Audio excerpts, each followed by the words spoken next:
Good evening, Bahamas. Coming up tonight on our news. The Frank Smith extortion and bribery case hits another snag. No pain, no gain, Prime Minister says Bahamians need to sacrifice in order for the country to grow. 2 young men face a series of murder and attempted murder charges here in the magistrate's court.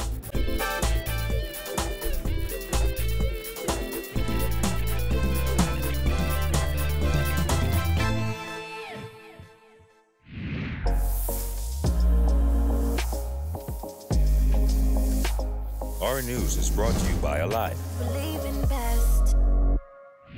Welcome to our news and thanks for joining us. I'm Christina Dragovich. Topping news tonight, the Frank Smith extortion and bribery trial hit another snag today after the prosecution underwent a major change in its lineup. British attorney Edward Jenkins QC was brought in to head the prosecution and told the court that the Attorney General's office plans on serving additional documents to the defense. The result is a 2-day delay in the trial. Jasmine Brown reports. Jenkins' pronouncement in court today prompted another delay, and as a result, the prosecution's key witness, Barbara Hanna, did not take the stand. Moments after the case began, prosecutor Anthony Delaney announced Jenkins would be taking over as lead attorney for the case. As he addressed Chief Magistrate Joyanne Ferguson Pratt for the first time, Jenkins said while he comes in at a very late stage in the case, he brings expertise not readily available to the Crown. He added that since joining the case, he has caused various matters to be investigated and believes the defense needs full disclosure. Jenkins asked that the case be adjourned so that both parties could discuss the results of his investigation and how the prosecution plans on proceeding in private, as he believed it was not a public matter. However, Smith's attorney Keith Knight QC took issue with that, saying additional evidence should not be served at such a late stage in the case. Knight also argued that it was an abuse of the system and would change the entire structure of the defense's cross-examination. He said on the face of it, there seems to be shoddiness. But Chief Magistrate Ferguson Pratt told Knight that he should not, as her mother says, put the cart before the horse, and told Knight the defense should see what the prosecution has before making a decision. She then adjourned the case for both parties to meet privately. An hour later, the matter resumed, with both sides agreeing to return on Wednesday morning, where a decision will be made on the prosecution's additional evidence. Hannah, the owner of Magic Touch Cleaning, was expected back on the stand today after she fell ill in December, prompting a 6-week break in the case. It is understood she had a mild stroke. Prosecutors allege that Smith, the former chairman of the Public Hospital Authority, demanded that Hannah pay him $5,000 per month for his assistance in helping her get a contract with the PHA. Reporting for our news, I'm Jasmine Brown. Well, Prime Minister Dr. Hubert Minnis says Bahamians should prepare for sacrifice, as it will take pain to put the country on the right economic track. Minnis made the comments while in Haiti, where he is attending the 29th Intersessional Meeting of CARICOM Heads of Government. Jared Higgs has that. As we move forward, you've elected me for a particular reason, and that is to develop a better Bahamas. But to get there, we must experience some form of pain. It's going to be a tough road ahead, according to Prime Minister Dr. Hubert Minnis. During a joint press conference in Haiti with the country's president, Minnis commended President Moise for the adoration his people showed to him, even when the message from the president was one of pain and sacrifice. But what was even more moving to me was when the president explained to the populace that as we move forward to in a better direction and to develop a better Haiti, we must experience some degree of pain. Under ordinary circumstances, people never love to hear about pain. But when the president spoke about it, the people cheered because they knew of his sincerity and they knew that he was speaking the truth. Minnis, who met with the Haitian president ahead of the 29th Intersessional Meeting of the Conference of Heads of Governments of the Caribbean Community, says both Haiti and the Bahamas are countries rife with corruption.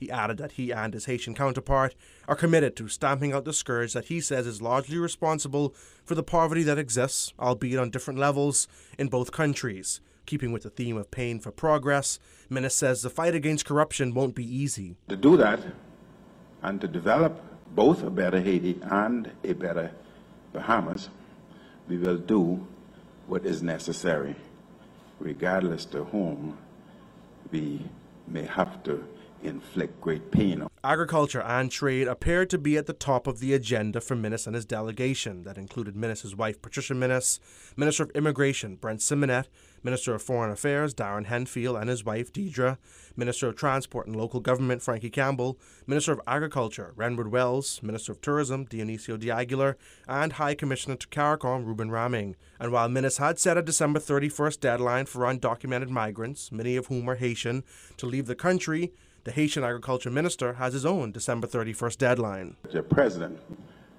have said to his Minister of Agriculture that by the 31st of December 2018, he wants to see fruits and vegetables from Haiti meeting all the criteria and conditions that we spoke about, and by the 31st of December, they should be flowing into the Bahamian market. The two nations' leaders agreed to undertake joint initiatives, including attempts to stem the flow of migration into the Bahamas, as well as solving the identification issue that many Haitians face living in the country. Reporting for our news, I'm Jared Higgs. In news from the courts, a teenager was arraigned in the magistrate's court today on double murder and attempted murder charges. Giorgio Bain has the details. In connection with two recent murders that happened here in the capital just this month, two young men alleged of committing those crimes face their day here in the magistrate's court. 18-year-old Deontay Pinder, dressed in the green shirt, appeared before Chief Magistrate Joyanne Ferguson Pratt in court number 9 to answer to 2 charges of murder and 1 count of attempted murder. It is alleged on February 16, 2018, while in New Providence, by means of unlawful harm, Pinder did cause the death of Richard Bethel and Deshaun Simonet. Pinder is also accused of attempting to kill Roland Brown on that same day.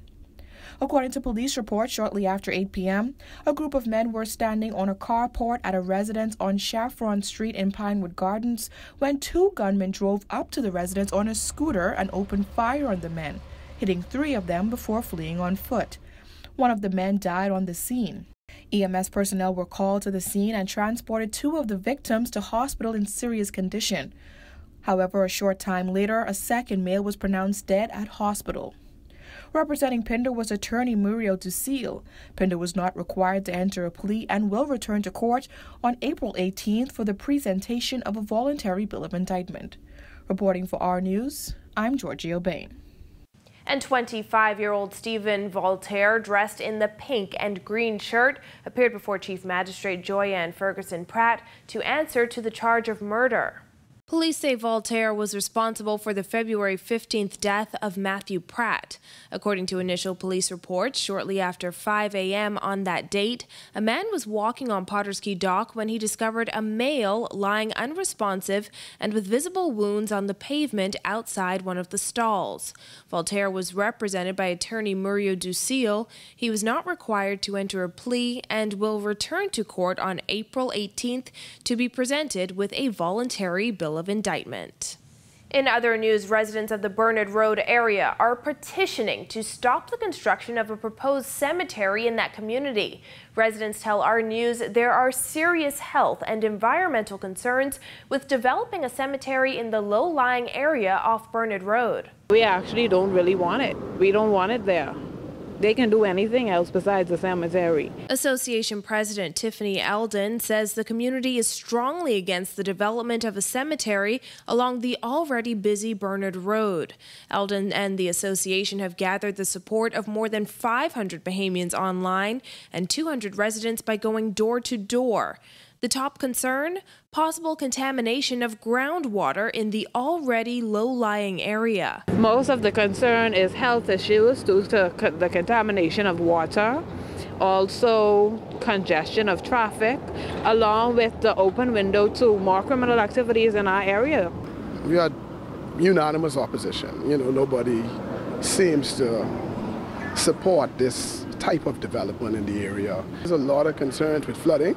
A lot of the residents here, they access water through private wells. We're not hooked up to the public infrastructure.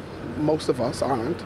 And so it raises serious concerns with possible or the risk of contamination and, affecting the water table. So We want our opposition to be known, and like I said, we want to participate in that statutory process that takes place at the Ministry of Works. The petition, which can be found on change.org, allows supporters to voice their concerns. Samantha Darville writes, "I am concerned about contamination of the water table." Kim Eldon says, "The risk of groundwater pollution is the greatest for people like me and my family who still use well water." She continues, "Cemeteries should be placed on properties above the highest natural water table and not on properties prone to flooding. And that's not all. Residents are also worried about the increase in traffic on the busy corridor. Those who signed the online petition say they can only imagine the traffic if a graveyard is approved for that location. One supporter, Darcy Moss, says there is already too much traffic in the Bernerd Road area. Marguerite Cartwright writes, "This is not the place for a cemetery. I don't see how physical planning could even consider this in the first place. Something is just not right with this." Beyond Ferguson is an attorney and resident in the community who says the association is making every effort to get their concerns before decision makers. We've registered our opposition with the Ministry of Works. There is a statutory process. We want to be involved in that process, so we're gearing all our efforts towards that at this time. The association will have to wait until March 7th to hear back from the Department of Physical Planning. Meanwhile, Ferguson says the community is in desperate need of another kind of development. Our kids and the younger children, they play in the road, the streets, because there's no public space, and obviously that's not, we don't want that kind of situation to continue. So we're looking for public spaces so that our kids could increase social cohesion and build a better, safer, healthy community. That's what we really would like to see. Still to come on our news, the salvage team recovers the wreckage of a plane that went down off Andros last month. Plus, police investigating a traffic death on Malcolm Road. That's coming up when our news returns.